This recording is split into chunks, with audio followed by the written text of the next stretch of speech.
sitting is resumed. It's time for questions to the Executive Office, and we'll start with listed questions. Question 1 has been withdrawn, and I call Padraig Delargy. First Minister. Aberdeen has been transformed, and future developments such as a new museum for Derry will strengthen its economic, social, tourism and cultural impact and value to the city and the North West. This potential will be enhanced by an inclusive and ambitious approach to creative and cultural events at Aberdeen. Next month, the Yes Festival will feature creative work of women from 18 European cities and renowned female artists. Support from the Executive Office is enabling a major outdoor art installation and community activities on the square, showcasing diverse creative opportunities for the site. Good partnership working with the Derry City and Strabane Council has supported an events programme for 2024, including linkages to citywide events and festivals. We really want to help promoters and local groups to be ambitious and to showcase local talent and attract major artists and visitors to the region. Soon we'll be calling for expressions of interest for large-scale events up until September 2026. This level of ambition is enhanced by a focus on inclusion. Aberdeen is used year-long by local people and groups for community, sporting and charity events, large and small, and we really want to support that also. Building on views expressed by political, community and business representatives during our recent engagement work, a series of public events will now take place in June to explore better ways of working together that will realise the full potential of the Aberdeen site. Thank you. Padraig Delargy for a supplementary. I thank the First Minister for her answer and for her ongoing commitment to this site. As she's well aware, the people of Derry want concerts back in Ebrington Square. What can the Council and the Executive Office do to work together to ensure that not only does this happen, but the number of events increase to put our city back on the map as a world-class music venue? Can I thank the member just again for the continued interest in the site and for the promotion of the site. And as I've referred to, there's many different types of community arts-based sporting and charity events that occur. And it's also really important that Aberdeen continues to be well used so as to maximise its social and economic contribution to the city and the North West, because we know it can come with enormous benefits. So maximising the potential of the site is best done in partnership, working with council and local businesses, and where opportunities present themselves, or even indeed if requests are made, we will of course consider these, especially where there's significant benefit to the city. Well, David Honeyford. Thank you, Principal Deputy Speaker. Can I ask the First Minister similarly what specific work has been undertaken towards a similar goal in the Maze Longcash site? Minister. Yes, and the member will know that previously when we had a debate in the Assembly, we talked about the enormous potential of the site, and I am absolutely determined to make sure that we grab that with both hands and that we open up that site for all the tremendous benefit, economic, social, cultural, that can come from it. And I look forward to working with the member and other members of the House as we regenerate this site for the benefit of all the people that we collectively serve. Mark Durkin. I thank the Minister for her answers so far. Based on Ebrington Square and welcome commitment to attracting high quality acts there in the future. But just in terms of the day-to-day management of Ebrington Square, can the Minister give a commitment to ensure that the square is clean and it is safe? There's been a huge increase in the amount of vehicular traffic using the square that has until recently been pedestrianised. I will ask the Minister for a commitment. Okay.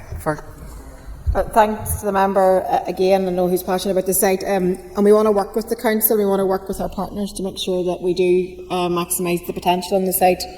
I think with both myself and the Deputy First Minister will be up there in June time, and we're going to be talking to partners, talking about how we can progress some of these areas that I've already referred to.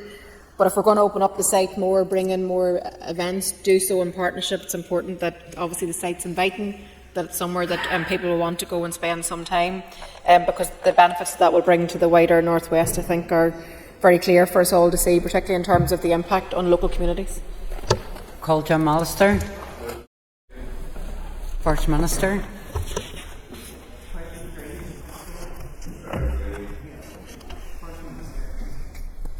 Our department has been representing the interests of victims and survivors for many years. We remain committed to ensuring that their needs continue to be met. A consultation has recently closed on the new draft strategy for victims and survivors, and we will shortly be considering the findings. A key part of the strategy will be providing support for victims and survivors and their families as they move forward from experiences of the past. The draft strategy recognises the importance of truth and justice and the need to work together towards greater societal recognition of the hurt, loss and trauma of our past. We will continue to provide support for victims and survivors in dealing with the legacy of the past, and will take a flexible approach to dealing with changing needs and circumstances. This will include providing support through the Advocacy Support Network, which is delivered by community organisations funded by VSS, and which is expected to be part of the forthcoming Peace Plus programme. And as Ministers, we are wholeheartedly committed to continuing the work of reconciliation between all of our people. Jim Allister for supplementary. Now, First Minister, try my question, which you avoided. You oversee victims' policy, but you still side with the victim makers by refusing to condemn their murders and their other actions. How can you do that and expect to have any respect from those that were made victims? And isn't that situation an offensive illustration Have you a question and there, Mr. obscenity Allister? of the position you hold? First Minister, answer that whatever way you feel fit. Thank you very much, Lescott Corday. Can I just say that this issue is far too serious for party politicking. I think it's most important that we do all that we can to support victims and survivors. We certainly in the Executive Office are absolutely committed to doing everything that we can through our two main programmes, particularly around the Victim Support Programme and particularly around the Individual Needs Programme. And I think the best thing that we can do for our society, because we all have a leadership role to play in terms of trying to heal the wounds of the past and move us into a better future for everybody and help people to move forward, that's the responsible thing to do. That's the thing that I'm committed to do. Ms. Sharon. Corlia and Gora Magath, Lishanira, Asa and Fragrashan. First Minister, thank you again for your renewed commitment to ensuring the services and provision of services for victims and survivors. Can I ask for an update on the Victims Payment Scheme, please? First Minister. Thank you. And as of the week commencing the 13th of May, over 40 million has been paid to victims since the scheme opened for applications on the 31st of August in 21. The Victims Payments Board has made determinations on 1,356 cases, with 878 of these recommended for a payment. This figure includes determinations at first hearing and appeals. 478 applications have been determined as ineligible for payment. We are aware that there are some concerns about the length of time it can take to process an application, and that's simply because each application is unique with its own complexities, and the Victims Payments Board must consider each application with its own merits to provide the best outcome for applicants. The historical nature of much of the evidence when your record keeping may not have been to the same standard as today. It also means that gathering the evidence can also be very challenging, so the Victims Payment Board has processes in place with a range of partners to assist in retrieving this evidence on behalf of the applicants, and I also urge those who feel that they may meet the criteria to make their application now also. Thank you. I call Connie Egan. Principal Deputy Speaker. First Minister, could you please provide us with an update on the appointment of a Commissioner for Victims and Survivors? Thank you. Certainly, yes, I can. And obviously ensuring the victims and survivors have a strong independent voice is really important to us all collectively, particularly for the Executive. And the appointment of the new Commissioner for Victims and Survivors is essential to inform the development of policies and to help ensure the longer-term needs of victims and survivors are addressed. The appointment plan for the recruitment competition to appoint the new Commissioner is currently being reviewed, and the competition is going to launch very soon. The appointment process is regulated by the Commissioner for Public Appointments, and therefore it's estimated that the process may take approximately 6 months to complete. Thank you. I call Mick Nesbitt. Deputy Speaker, I think John Boucher, in his capacity as head of Canova, was the last person to recommend an annual day of reflection. What are the First Minister's thoughts? First Minister. Indeed, we do have an annual day of reflection, and I think that is something that we collectively should give consideration to, because I think for the success of something like that, it's something that we all need to be part of. I think that would be the healing value to it, so I think we're going to have to explore that a bit more. Certainly, I think that it's important that we find the space to be reflective and to do so together. Call Tom Buchanan. Question number 4. First Minister. We welcome the inquiry and its presence in Belfast from the 30th of April to the 16th of May 24. We fully support the inquiry in its mission to learn lessons for the future, and we have and continue to engage with the inquiry on that basis. It's right and proper that COVID-19 decision-making and other matters are being considered, and we will actively work through the lessons to be learned. And this will be a combination of our own analysis and consideration of recommendations from the inquiry whenever they themselves become available.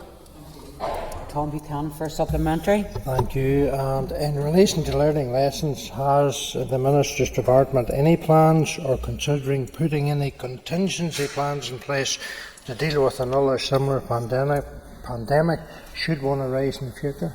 First Minister. I thank the member for that. And yes, I mean, obviously the purpose of the inquiry itself is to learn lessons, and a number of lessons have been learned as we travelled through the COVID pandemic itself. Also, we've been able to update our civil contingency framework. Again, that was about lessons learned throughout the pandemic. But it's very clear to us that we have to embrace the recommendations of the inquiry whenever it does complete, because it is unfortunately inevitable at some juncture in the future there will be another pandemic. So I think that given that this was such a global pandemic that was unprecedented to all of us, I think there's no doubt that there's many lessons to be learned, and we will be able to put them into effect. The inquiry has finished its this module anyway for here. It will be sitting again to hear more evidence, but then we'll have the fulsome reply, and then the executive as a whole will have to take those recommendations on board. I call Matthew O'Toole. Thank you, Principal Deputy Speaker. First Minister, after the RHI inquiry was published in March 2020, which was just as the COVID pandemic was spreading, you said, "We need open government," this is a quote, "where decisions are properly scrutinised day and daily, with no hiding place for malpractice." First Minister, the COVID inquiry was not able to get hold of key evidence because of deleted digital devices. Can you confirm whether those WhatsApp is still being used to do government business, and if so, are you sharing a record in real time with civil servants so that they can keep that record and it can't be deleted? Thank you. Thank you. Clearly, it was our understanding at the time that the Department operated on a robust record system detailing all the required information of decisions made, engagements, meetings regarding departmental business, and I think we were all fulsome in terms of setting that out to the inquiry. It's also understood that all that information was recorded and retained by departmental officials. However, I mean, I think, as I just said previously, there's no doubt there's lessons to be learned. There's no doubt that the head of the civil service has set out to ensure that everybody fully understands best practice in terms of the operational executive business, and also that everything is commended to the official record. I call Liz Kimmins.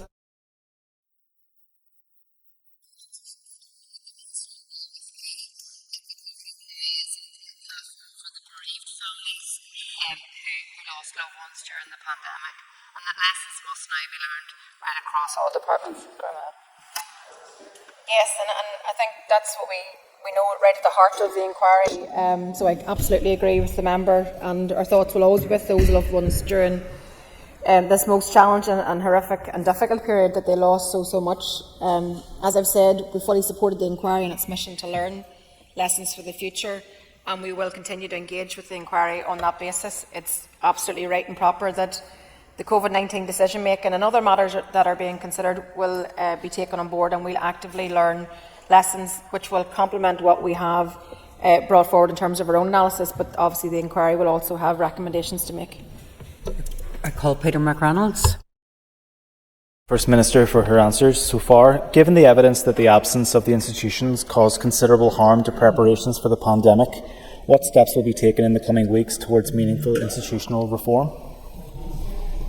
Well, that's not a shared position in terms of the Executive Office, but the member will know that from a personal point of view, from a party point of view, I think we always can be striving to look where we can do things better and how we can ensure we have stability in these institutions going forward. I think the public deserve that stability. I want to provide that leadership and that stewardship in terms of my First Minister role. But certainly through the Executive and Assembly Review Committee, we have an opportunity to work together to try to see how we can improve how we work together here.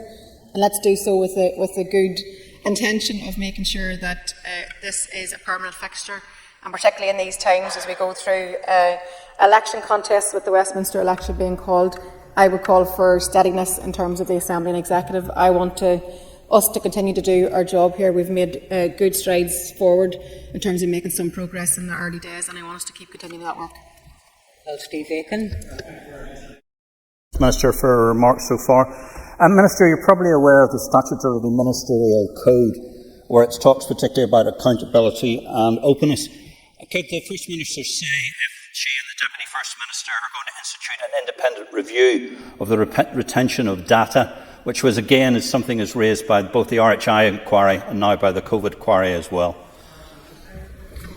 So, as I've said previously, that we have participated fully as an executive with the inquiry, provided all the information. The member may not know that there was also an independent investigation carried out by the head of the Civil Service, which looked at data retention, and that was reported to the inquiry. We're also still in the midst of the inquiry, so it hasn't reported yet.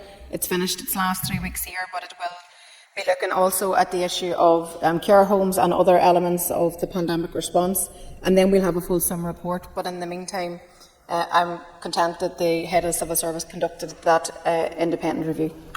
Call Paula Bradshaw. First Minister. Since the publication of the last international relations strategy in 2014, there have been major shifts in both the geopolitical and the macroeconomic landscapes against a backdrop of issues arising from the global pandemic. As a result, both local and international priorities have evolved. In parallel, international interest in all that we have to offer continues to grow. We have a reputation as one of the world's best business set-up partners and an investment destination of choice. In order to reflect both the continued focus on the wellbeing outcomes and further changes in the international landscape, our officials have undertaken extensive preparatory work and engagement, and officials are now in the process of preparing a draft international relations strategy, which will form the basis for further engagement and also a public consultation. We look forward to bringing a new international relations strategy for executive consideration, and it's intended that this new executive strategy will build upon our strengths, support the delivery of the programme for government, acknowledge emerging global challenges and opportunities, and set out the optimal countries and regions for engagement to maximise delivery of our shared priorities. The strategy will be important in setting out our longer-term approach to international engagement, but we have already been working hard in our first few months to build relationships with strategic international partners who have a keen interest in both our peace and prosperity. Call Paula Bradshaw for supplementary. Thank you. Thank you, First Minister, for your answer. As you say, the world has moved on, and I'm just wondering, will the new strategy include a set of principles and human rights standards through which engagement with every nation in the world will be used to measure the degree to which we actually engage with them? First Minister. We don't have the draft yet, it's being developed, but there will certainly be an opportunity for the committee to scrutinise this work, and in terms of the principle from a personal perspective, I think engaging with countries in terms of human rights compliance is very, very important. So I think that as we look towards just that changing global picture, the global events, conflict, a post-Brexit world, post-pandemic, there's a lot of things that have changed, and that has to be factored into our work that we're doing in terms of our international strategy. But I'm hopeful that we will be able to have an executive consideration of a fulsome strategy in autumn. Call Fulton McGuigan. I welcome the First Minister's response, and I note in her comments the fact that the international interest in what we have to offer here continues to grow, and that we're an investment destination of choice. Can I ask the First Minister, therefore, to outline what international partners that ministers have met since taking office? Yes, since taking office, the Deputy First Minister and I, along with junior ministers, have seen firsthand the level of interest and enthusiasm shown by our international partners even from very early days. And during that time, we have, and our officials have supported visits from over 20 different countries. We've had the pleasure of welcoming the Prime Minister of Kosovo, ambassadors from the US, EU, Germany, China, Japan, to name just a few. Alongside that, the member will be aware that the Deputy First Minister and I led a delegation to the US during St Patrick's Day, and again taking every opportunity when meeting with business leaders to deliver a clear message that we are an attractive investment opportunity for global companies because of our talented workforce, our dual market access, our innovative home-grown companies. At the same time, our junior ministers travelled to Brussels to engage in a round of meetings and events, reinforcing once again our commitment to key relationships and networks across Europe. So looking to the future, we're very much looking to continue to work alongside the Minister for the Economy to highlight the message that we are very much a place that is open for business. Brian Kingston, please.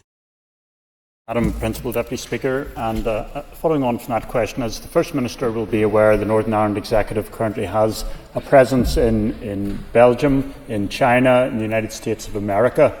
My question is, can the First Minister indicate what other places are being considered as key market for economic opportunity or for strengthening our diplomatic relations?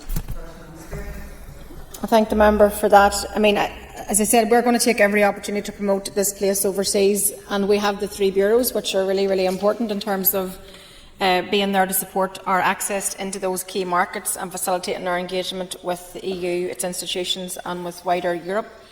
But also equally alongside those key locations of Brussels, Washington and Beijing, there are also interests elsewhere. So we're going to work in terms of our international strategy to work with InvestNI. They also have a presence in 30. They have 30 other international offices. So I think it's really, really important that the work that InvestNI do, the work that we do in the Executive Office in terms of the international strategy, that these things work alongside each other and that they become wider networks in which we can deliver our shared priorities. So I think in terms of the actual places of interest, I think that will become more evident just as we develop the strategy. Justin McNulty. Flashcan Corla. First Minister, thank you for your answers thus far. In terms of promoting international relations, could there be a better way than hosting a global soccer tournament in West Belfast at GEA HQ in Belfast, Casement Park, a newly developed Casement Park? And will the First Minister and Deputy First Minister both be putting their shoulders to the wheel to ensure Casement gets built in time for that tournament? First Minister. Yes, I can say that I absolutely concur in terms of the enormous economic benefit, the sporting benefit, the legacy the Euros would lead. This is an opportunity for not to be missed. I note some of Richie Sunak, the Prime Minister's commentary last week in terms of substantial contribution. We look forward to some figures being put to that statement, but it's very clear that the enormous benefit that we would have from the Euros is something that we must grasp with both hands, and also, in turn, Casement Park will be built. Call Peter McReynolds. First Minister. With your permission, Junior Minister Riley will answer this question. And with your permission, Alastair Corley will answer questions 6 and 10 together. We want to reiterate that ending violence against women and girls remains one of our key priorities, and we are committed to bringing forward the strategic framework and action plan for consideration by the Executive Committee as soon as possible. The recent murder of Catherine Parton only highlights the urgency required, and we want to extend our sympathy to Catherine's family and friends at this extremely difficult time. We are currently given the very active consideration to final options, and it is anticipated the updated framework and action plan will be brought to the Executive very shortly. I call Peter McReynolds for a supplementary. I thank the Junior Minister for her response, and can I congratulate her on the appointment in her new role since we last saw each other. Can the Junior Minister outline what resources will be available during this and future financial years to ensure the implementation of the strategic framework? Yeah, and I thank the member and thanks for his words of congratulations. And as the member will know, we are operating in a very difficult budgetary situation. The impact of that is being felt across departments and within our communities, and we're actually just hearing that as the budget is debated here today. Work is ongoing to develop a costed action plan to support the delivery of the strategic framework, taking into account the wider financial implication across all departments. I know that the member, as do we, want to make sure that this framework has the impact and delivers on the step change that is needed to society in ending violence against women and girls. We will continue to engage with our executive colleagues and partners on this crucial area, and we are absolutely committed to bringing this framework forward as soon as possible. Call Melissa McHugh for supplementary. Margaret, Priolas, Concarlia, August, Buhis Lesson. Junior Minister for answers too far. Can you detail how will the framework tackle the increasing abuse experienced by women and girls? Yes, Sgurmí Mayoga agus Buhis Lesson Quota as a Keshta. The horrendous murder of Catherine Parton in recent weeks is yet another stark reminder that every single day there are many women who are not safe in their own homes and who suffer violence and abuse, often in silence. Yet again, we have to stay and we have to take a stand here today and say that enough is enough, and together we need to ensure that there is zero tolerance of any violence or abuse towards women and girls. My heart goes out to all of Catherine's family and friends, but to her father, who experienced something that no parent ever should, which is every parent's worst nightmare. Words, however, are not enough, and as an executive, we are committed to taking action. Cara Hunter.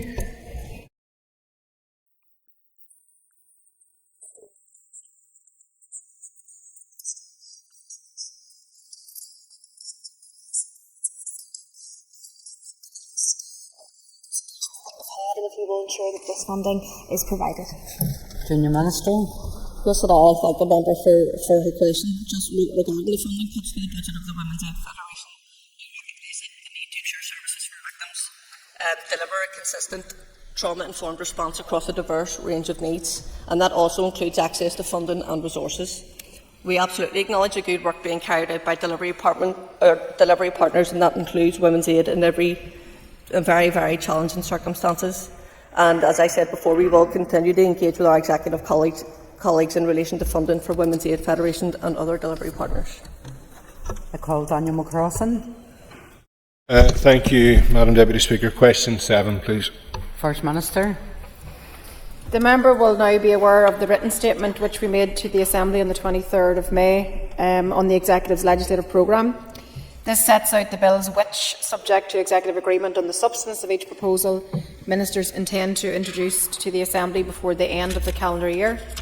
Ministers also have had a large number of other legislative proposals in development, and we intend to make a further statement later this year about the additional bills which will be introduced before the end of the 24-25 session. Daniel McCrossan for a supplementary. First Minister, this Assembly, and particularly the Executive, has now been in place for over 100 days. The public expect and rightly deserve delivery from this Executive after continuous failure. When will the Assembly actually get sight of this programme for government and have an opportunity to debate the priorities that are laid out before us? First Minister. So perhaps the member has missed this information, but the Assembly will have the opportunity to debate and scrutinise the legislative programme on the 11th of June. We've scheduled a debate in the aftermath of having laid the written statement last week, and we recognise the Executive's legislation priorities will importantly set the framework for the legislative programme of work here in this House, so really important that we have that debate next week, or is it the week after? It is for this reason that we have worked collaboratively with ministerial colleagues and also taken the necessary time to produce a programme that reflects departmental policy priorities and also one that's deliverable within this committed timeframe. Call Linda Dillon. And thank the Minister for answers so far. Minister, I know that you will be well aware, having met with many of the victims and survivors of abuse in the mother and baby institutions, that they are very nervous and anxious to know when the bill may come forward. So can you outline the timeline for the publication of the bill on the mother and baby institutions, Magdalen laundries and workhouses, please? First Minister. Firstly, can I thank the member for asking that question and for taking the opportunity to acknowledge the work that she, alongside members from across the House, actually have worked together really constructively around this whole sensitive area. Engagement with the groups will be core to this process, and I, along with the Deputy First Minister, will undertake a round of engagements with the groups and wider stakeholders before we make any public announcements. And I can update that we're progressing legislation to establish both a statutory public inquiry and a financial redress scheme for those impacted by their experience in mother and baby institutions, Magdalen laundries and workhouses. As the member appreciates, there are a number of complex and sensitive issues which have to be considered ahead of the next key stage, which is to bring a proposal to the Executive Colleagues with the intention of launching a public policy consultation ahead of the summer recess. Following analysis of those responses, then the draft bill can be finalised and will be brought to the Executive for its agreement and then introduced into the Assembly in 2024. And as the member will again appreciate, this is an important and sensitive piece of legislation, but both the Deputy First Minister and I are really committed to ensuring that we work more at pace to make some more progress and actually have it debated in this Assembly. Kate Nicholl for a very short supplementary. Thank you, Principal Deputy Speaker. Thank you, First Minister. Can I ask if that legislation will include the ability to enforce redress payments from religious orders still refusing to make them? We're looking at the legislation in terms of how we can respond to the mother and baby homes victims and survivors. However, the issue of financing is dealt with separately insofar as we have this framework and we're trying to work with the institutions. I think I've said previously in the House that if that is not forthcoming, then we have to look at other ways in which to achieve the proper financial redress, because that is also part of the healing process for victims. So I think that we have a very good framework in place at this moment in time. We're going to continue to work our way through that, but we'll not be found wanting if we need to bring forward legislation in terms of what's required. So sorry Patsy, that ends the period for listed questions. I'm going to now move on to 15 minutes of topical questions, and I call on Matthew O'Toole. Thank you, Principal Deputy First Minister. I'd like to also welcome Rockwell College from Tipperary, who I believe are watching proceedings today. First Minister, you referenced earlier on the legislative programme, which I welcome and I acknowledge. But my colleague followed up by a question about the programme for government, which is much broader than just a legislative programme. Some of these are simply keeping parity with GB in terms of various measures. When are we going to see a full programme for government? First Minister. Well, I think your colleague referred to, I say you've got an elevation in title there. But your colleague asked a question about the legislative programme specifically, so I was answering his question. However, I mean, it's important that we get the strategy, if you want to call it, right. We've got the legislative programme, the budget, which is being debated throughout the course of today, and the programme for government. Unfortunately, the election's been called towards the end of last week, and the early advice that both the Deputy First Minister and myself are receiving is that it's going to be very difficult to publish a programme for government now in the midst of an election campaign, but we are obviously exploring that somewhat further because we were determined to try to get it out the door to complement the work of the budget and the work of the legislative programme. But we will keep the House updated in terms of the legal advice that we're getting. The PERDA period kicks in and makes it very difficult for us to do certain areas of work, and the programme for government appears to fall under that category, but we'll keep people posted. Matthew O'Toole for supplementary. Thank you. Now, I acknowledge as a former civil servant that there is a pre-election period, and I obviously do not want the First or Deputy First Minister to be straying into political territory with official resources, so that's fine. But can I ask, when the programme for government is published, will it include provision for an Irish language commissioner and indeed the other associated commissioners? Will we have that clarity when the programme is published? Well, I'm delighted to be able to say that there's been progress in terms of the application process and the recruitment process, and we hope to be able to advance that in the coming days and weeks. But I think just in terms of the programme for government itself, we're all desperate to get our programme for government out the door. We're all desperate to get that in place. We will seek further advice to see what is possible in this space, but unfortunately with the election being called, it puts that in somewhat of a jeopardy in terms of being able to deliver it before the 4th of July. Colin Mallister. How did you wipe your WhatsApp's COVID messages when it's clear from the transcript from Baroness Foster's phone that you wiped much more than administrative messages? What were you hiding? my understanding at the time that the department operated a robust record system detailing all the required information of decisions made, engagements and meetings regarding departmental business, and a considerable amount of work was handed over to the inquiry, and the inquiry will now do its work. The official record is being retained within the department, but let's await the outcome of the COVID inquiry, and I'm sure that we'll all commit to learning in terms of best practice. The Minister for Supplementary. In your witness statement to the tribunal, you said you had only wiped administrative messages. Was that truthful? And is it the situation what you're really hiding was your WhatsApp messages about the Story funeral? First Minister, respond to that, whatever way you feel fit.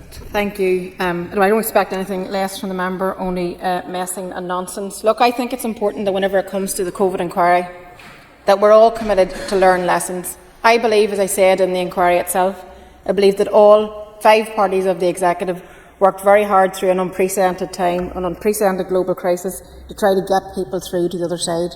And of course we'll all learn lessons, and of course we'll all take that on board as a result of the inquiry. That's the purpose why we've all participated in it and given over so much time to try to learn those lessons, some of which we've already brought into play, and others will come over time in terms of the lessons that come from the inquiry itself. Alicia McHugh. Margaret, will ask Carla, Minister, do you agree with me that the holding of the Euros in 2028 creates an unprecedented economic opportunity that will significantly benefit all of the community? First Minister. Yes, I absolutely do. Hosting the Euro 28 football in Belfast is an unmissable opportunity. As I've said, it's going to create millions into the local economy. And I also think that the recent report commissioned by Ulster GAA has revealed that hosting these games in the north would be worth over 100 million to the local economy. And those figures speak to the economic benefits of hosting these games, and hosting this championship in a newly developed Casement Park is also an unmissable and unique economic opportunity that will leave an unprecedented legacy for local sport. Alicia McHugh for supplementary.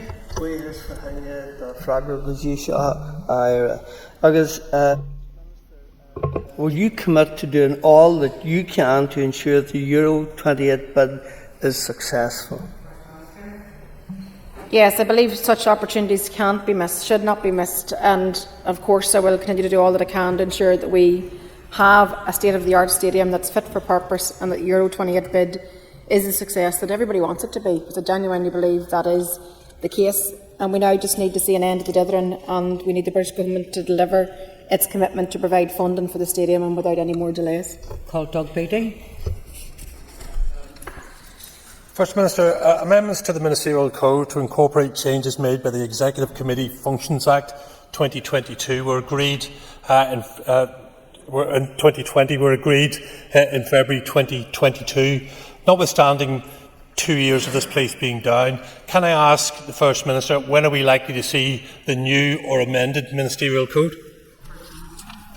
Yeah, I know this is an area that the member brought forward. I don't have the actual time frame, but I will come back to you. I know that's an area that you were particularly keen to see advanced, and I think with no institutions in place, it wasn't put into place, but it needs to be brought into place, so I'm happy to respond in writing. Supplementary. And thanks, First Minister. And I guess the point that I'm really getting to is this: the Ministerial Code no longer reflects legislation. Therefore, can I ask, has the Attorney-General given a view on the validity of the present Ministerial Code? Again, as part of the response in writing, I'll confirm just if the AG has expressed a view. Nothing that I am aware of has come to my attention, but I'm very happy to look into that. Prayer last John Corlia. First Minister, in a report recently commissioned by Ulster GAA, Accountant Grant Thornton stated that the hosting the Euro 2028 games here could be worth more than 106 million to the local economy. Does the First Minister agree with that assessment? First Minister. Yeah, I mean, I think, as I've said previously, the economic benefits are clearly transformational, actually, and it's an epic opportunity to have such a world-class championship to be here in 2028. And imagine just the the knock-on impact that would have for young people, for sport, just that legacy that can be left as a result of it. So we have to be ambitious about our place in the world. We have to be ambitious about our ability to host this, and I'm really absolutely committed to making sure that all opportunities are maximised. For a supplementary. Do you believe that British Prime Minister Sunak should be clearer on their financial commitment to the building of Casement Park? Yes, absolutely. I mean, I think we need to see some urgent clarity from them in terms of how they're going to contribute. We've had the language of substantial contribution made over and over, but now what does that look like? Because this will be the unlocker of a huge economic driver and to ensure that we're at the heart of hosting one of the most prestigious tournaments in the world. Also, as the members are aware, Casement Park is a flagship project for the Executive and an NDNA commitment that it will be built. Ms Sheeran.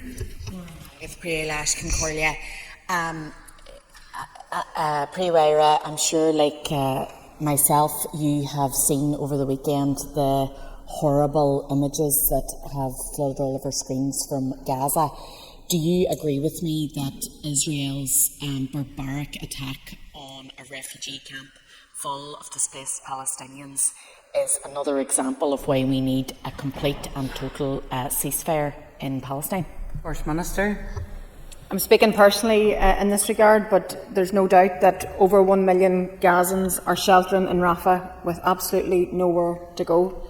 And over the weekend, I think we've all witnessed the just pure horrendous scenes of charred remains and bodies under the rubble of a refugee camp in ruins. Israel's ongoing indiscriminate slaughter of the Palestinian people must end, and the international community must finally take a stand against Israel's genocide, their ethnic cleansing and their collective punishment of Palestinians. All hostages should be released immediately and aid must be allowed to flow freely into Gaza. Israeli forces must withdraw from Gaza and the West Bank, and peaceful settlement must be approved through peace negotiations leading to a viable Palestinian state.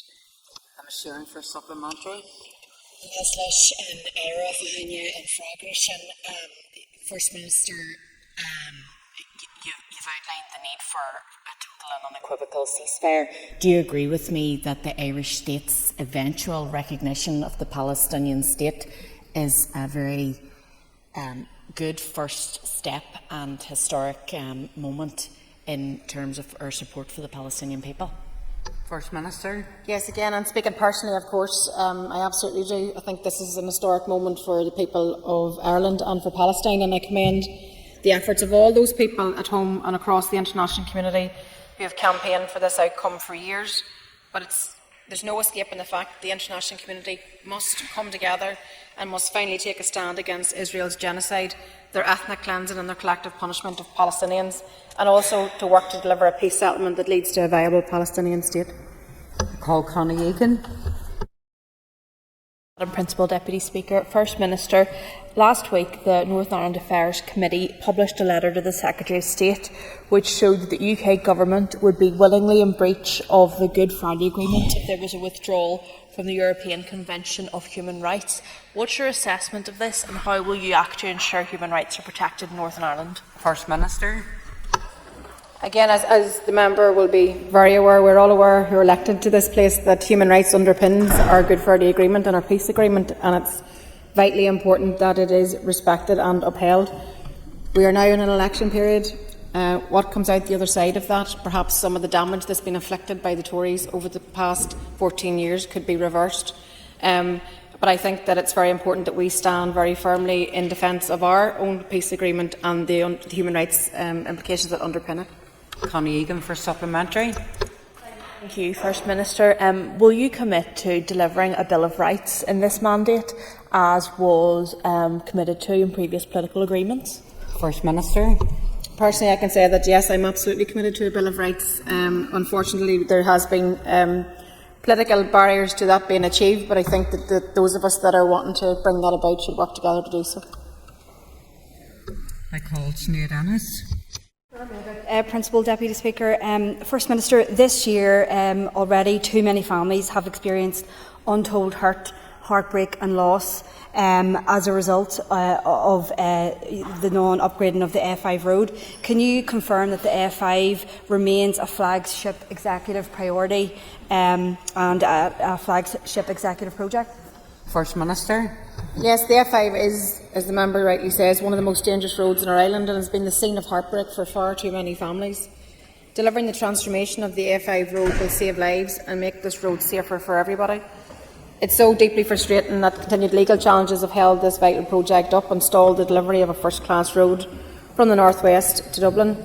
However, the A5 does remain a flagship project and priority, and my colleague, the Infrastructure Minister, John O'Dowd, has said that he will make an announcement on plans for the A5 road this summer, and I look forward to it.